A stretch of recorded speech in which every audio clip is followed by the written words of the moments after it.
সাবিলিন তুহিব্বু আন ইউনফিকা ফিহা ইল্লা আনফাকতু ফিহা লাকা। আল্লাহ রাব্বুল আলামিন দুনিয়াতে এমন কোন খাত নাই যেই খাতে আমি আপনাকে সন্তুষ্ট করার জন্য দান না করেছি। এমন কোন খাত নাই যেই খাতে আমি আপনাকে সন্তুষ্ট করার জন্য দান করেছি। আল্লাহ কি বলবেন?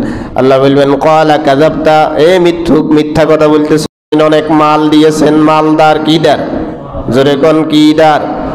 মালদার। মালদার হইল একটা সঠিক প্রক্রিয়ায় মাল আসা।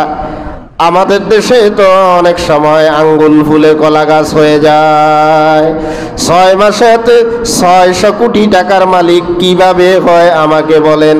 এটা সাধারণ কোন ব্যবসা বাণিজ্যের মাধ্যমে সম্ভব নয়, 2 নম্বরই ছাড়া। সম্ভব? আপনারা কি সমর্থন করেন না? আমি ভুল বললাম? 600 কোটি টাকা এত 6 মাসে কেমনে হয়? কিভাবে সম্ভব? তাহলে বুঝা যায় এখানে কি আছে। 600 কোটি টাকা পাইছেন।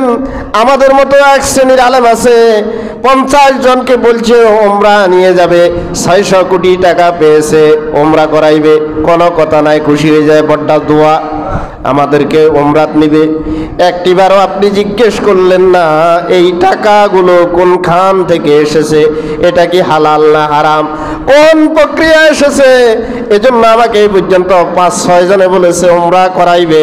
আমি বলছি আল্লাহ আমাকে যেই সময় তৌফিক দেয় ওমরা করব, তবে কারো টাকা দিয়ে ওমরা করার নিয়ত আমার। আজীবন আকাম কুকাম ঘুষ সুদ সবগুলো খাইয়া এখন হুজুর করে ওমরাত করিয়া জান্নাতে চলে যাইবে। এত সিধা জান্নাত, এত সিধা। মামুর বাড়ির আবদার হরের টিয়া মারি আনি জায়গা কিনছো, এই জায়গা বেশি নিজেও আমরা করো, হুজুর করে করো, ইচ্ছা পাবলিক মনে নাই, কথা কয় না, 2-1 জনে কর। আর কোন বেগুন আর বিরোধিতা করতেছে এখানে, নবীর হাদিসের বিরোধিতা করতেছে, আছে কি নাই? যেরকম কথা কয় না। আল্লাহ আমাদেরকে হেদায়েত দান করুক। ওয়ারাজুলুন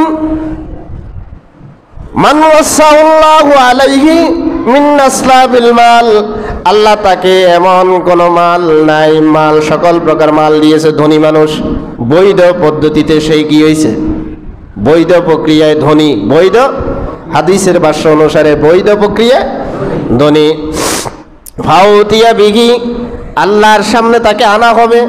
ফাররাফা নি'মাহু, আল্লাহ পাক ধনীরা যখন দান করে, দানশীল, আমি আরো আগে হাদিস বলেছিলাম, কেউ যদি আল্লাহর রাস্তায় 1 টাকা 5 টাকা 10 টাকা আল্লাহর উদ্দেশ্যে দান করে, এটাকে আল্লাহ লালন পালন করেন। মাহশারে যখন দানশীল ব্যক্তি বাধা পেয়ে যাবে, দানশীল ব্যক্তি আটকিয়ে যাবে, দানশীল ব্যক্তি বাধাগ্রস্ত হবে, জাহান্নামের আসামি হবে, তখন আল্লাহ পাক বলবেন তার যেই 5 টাকা দান করেছিল অমুককে, ওই দেখো ওখানে 5000 নেকের পাহাড় আছে, এগুলা নিয়ে যাও, এটার বিনিময়ে তোমাকে জান্নাত দিয়ে দিলাম। আল্লাহ নেকগুলো কি করবেন? লালন পালন করবেন। কি করবেন? নেক। কিসের? দানের। কিসের? দানের। আমরা তো কৃষি থাই, দেখবেন সমাজে জিয়ারটি ওই এইসা আছে, ইয়ে সব চাইতে কিছুই না, দানের ব্যাপারে কিছুই না। আঙ্গো এলাকাত নাই, আল্লাহ পাক আঙ্গো এলাকার হেফাজত করুক। রব্বুল আলামিন ওই শ্রেণীর ওই লোকটাকে বলবেন ফামা আমিলতা ফিয়া, দুনিয়াতে তুমি কি আমল করেছিলে? লোকটি বলবে قال ما تركت من سبيل تحب أن ينفق فيها إلا أنفقت فيها لك। আল্লাহ রাব্বুল আলামিন দুনিয়াতে এমন কোন খাত নাই যেই খাতে আমি আপনাকে সন্তুষ্ট করার জন্য দান না করেছি। এমন কোন খাত নাই যেই খাতে আমি আপনাকে সন্তুষ্ট করার জন্য দান করেছি। আল্লাহ কি বলবেন? আল্লাহ বলবেন ক্বালা কাযাবতা, এ মিথ্যুক, মিথ্যা কথা বলতেছস। কি বলতেছস? মিথ্যা কথা বলতেছস, মিথ্যা কথা বলতেছস।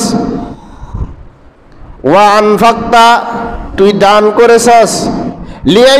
আনফাকতা লিয়াকুলা হুয়া জাওয়াদ, যাতে করে লোকেরা তোকে দানশীল বলে। কি বলে? দানবীর বলে। কি বীর? দানবীর। অমুকে দান করের, অমুকে 1 লাখ টাকা মসজিদে দিয়ে লাইছে। আমি আরো একবার বলছিলাম, মসজিদ কমিটির কেউ কেউ আমার উপরে রাগ হইছে, কে রাগ হইল কে হস হইল এটা আমার দেখার বিষয় নয়। আপনাকে যে মসজিদ কমিটির কাছে 5 লাখ টাকা আনি দিছে, আপনি খুশি হয়ে গেছেন, হুজুর যদি দোয়া করাইতে আছেন দোয়া করেন, লম্বা মোনাজাত, কিন্তু একটাবারও এই কথা কৌশলে বললেন না, ভাই বৈধ টাকা ছাড়া অবৈধ টাকা মসজিদে দেওয়া যায় না, মনে কষ্ট নিয়েন না, আপনার টাকাগুলাকে লাইনের টাকা না বেলাইনের টাকা, এ কথা কয়নি, এটা কয় না। আরে হুজুর যদি দোয়া, অনেক হুজুরে দোয়া না করলে সারিয়ে চলি যায়, চাকরিও চলি যায়, সব সিটিংবাজি চলতে আছে। আল্লাহ আমাদেরকে হেফাজত করুক, আল্লাহ আমাদেরকে হেদায়েত দান করুক। আল্লাহ বলবেন কাযযাবতা, তুমি মিথ্যা কথা বলতেছ, বরঞ্চ তুমি দান করেছিলে কিসের কারণে? লোকেরা তোমাকে কি বলবে? সুম্মা উমিরা বিহি, তার ব্যাপারে আল্লাহ সিদ্ধান্ত হবে। ফাসুহিবা আলা ওয়াজহিহি হাত্তা উলকিয়া ফিন্নার, ওই আগের 3 শ্রেণীর মতো এই দানবীরকেও মাথা নিচের দিকে দিয়ে পা উপরের দিকে দিয়ে শক্ত করে বেঁধে গহীন জাহান্নামের অন্ধকার কূপের ভিতরে ফেলে দেওয়া হবে।